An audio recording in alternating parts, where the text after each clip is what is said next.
Hello everyone, my name is William Amzallag and I want to welcome you to our 9th episode of Jeunesse Longevity TV.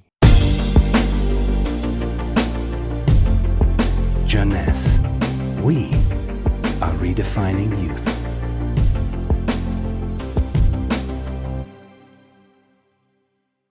Obesity, or should I say globesity. Today, obesity is a worldwide epidemic disease. There is an outrageous eruption of a worldwide obesity even in the countries where not so long ago famine was the #1 health issue. The fatness of the world is changing rapidly, and this is very disturbing because it's going out of proportion and nobody can get any control of this new epidemic. Many children become obese and then become obese adults. The diseases associated with obesity, such as heart disease, cancer, and especially diabetes, will explode. That will mean a lot of sick people all over the world. The cost in terms of death, diseases, and money spending is just astronomical. Think about today, there is in the world about 3 billion people overweight and 800 million real obese. The cost of obesity in the United States is about 150 billion per year, which is 10% of the total US medical cost. So what is the difference between overweight and obese? Overweight means that you gain only few kilos above standard, from 1 to 15 kilos for adults. Above this threshold, you're considered as obese. If you wish to get more detailed information, then you have to calculate your BMI, which means your body mass index, by using the following formula: your weight in kilo divided by your height in square meters. If your BMI shows score under 18.5 per square meter, it means that you need to gain weight. You are underweight. If it is between 18.5 and 25, you are in normal standard. Between 25 and 30, you are overweight, and above 30, you are qualified for obesity. Note that BMI is a standard tool which do not apply in extremes like very tall people or very small people, and also should be adapted to children. Why people become obese? It is very simple in theory, but become more complicated when we reach fat metabolism. We are gaining weight or fat when we eat more than we spend in terms of calorie, or when we spend less than we eat in terms of calorie. So how do we get energy? The body will get energy only from the food, knowing that 1 gram of carbohydrate will release 4 calories, same for proteins, but 1 gram of fat will release 9 calories. So all depend on how much you eat and what kind of food you eat.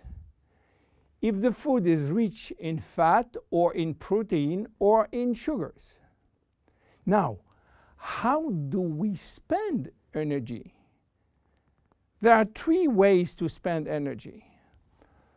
The first one is what we call basal metabolism, which is the necessary energy required to get our body working and all our million of chemical reaction working and working properly. This requires approximately 1 calorie per kilo and per hour. So if you weigh 60 kilo, you will spend in 24 hours 60 multiplied by 24 equal 1,440 calories per day. And this is good news because you have no control on that. The second spending is the necessary energy to fight against heat or cold. And these depend on the environment and the way that you are protected against heat or cold. It is called thermogenesis. And again, you have little control on that. The third one is the energy required to move your body, and that is entirely up to you. This is to say that physical activity is the only controllable way to spend energy. We will see later that this very simple way of gaining or losing weight is influenced by many, many other factors, and especially the control of fat metabolism by a sophisticated group of hormones. So why such epidemic? To understand, we have to go back 20,000 years ago. As surprising that it can be, our genes have not changed for the last 20,000 years. At this time, life for humans was quite difficult. In fact, life was based on food availability, and food was really available only during spring and summer. The rest of the time, no food, almost famine. Our genes has to adapt and to work in accordance with this alternance of abundance and famine, and they create a kind of energy storage. The fat cell was born. This cell has the capacity to store all kinds of energy derived from fat, from carbohydrates, and even proteins.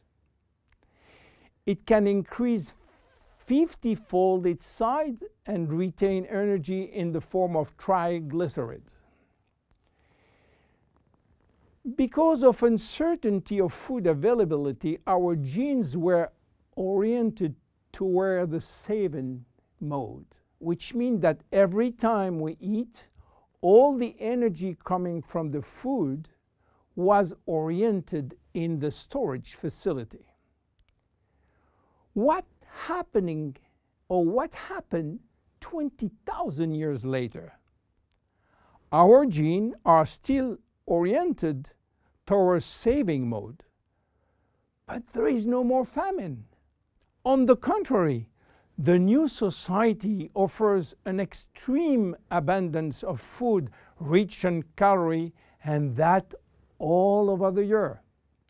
And guess what happened? Everything is going first in storage, and once in storage, it is very difficult to get out. You understand now why it is very difficult today not to gain weight or fat. But there is another factor. 20,000 years ago, in order to bring food at home, men were hunting, fishing, or climbing trees to get fruits. And that was a huge energy spending mode. Today, with a new technology created for lifting heavy items or escalator or elevator, we reduce drastically our energy spending. You understand now why it is so easy to gain weight or fat. What are the consequences of obesity in terms of health and longevity? To make a long story short, it is a disaster. Being and staying obese will lead to a long list of chronic diseases, including cardiovascular disease, diabetes, cancer, metabolic syndrome, and consequently a drastic shortening of life. That will not account for the uncomfortable physical, emotional, and mental consequences of being heavy for ourselves and for our relationship. In terms of aging, obesity is shortening telomeres, increasing DNA damage, and reducing stem cell pool. So what to do for reducing obesity? Obviously, it is quite difficult considering the worldwide effort of the medical community with so small results. Health authorities are repeatedly organizing campaigns to inform people about the consequences of eating too much sugar or fat or the lack of exercise. But the food industry until now do not help and still putting on the market food rich in bad sugar and bad fat. The first step is to be convinced that improving your lifestyle, which means improving your nutrition, your physical activity, managing your stress and your emotion, in order to stop impulsive eating, will be a very good action to preserve your life and your longevity. The second step will be to use specific food supplements to help managing your fat metabolism and rebuild the muscles that you lose when lacking exercise.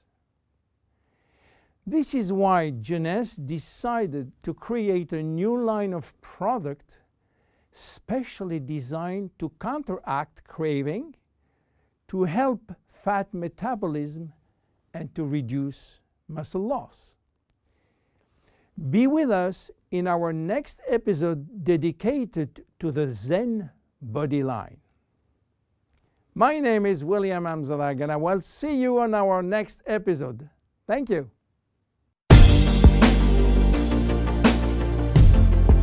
Jeunesse.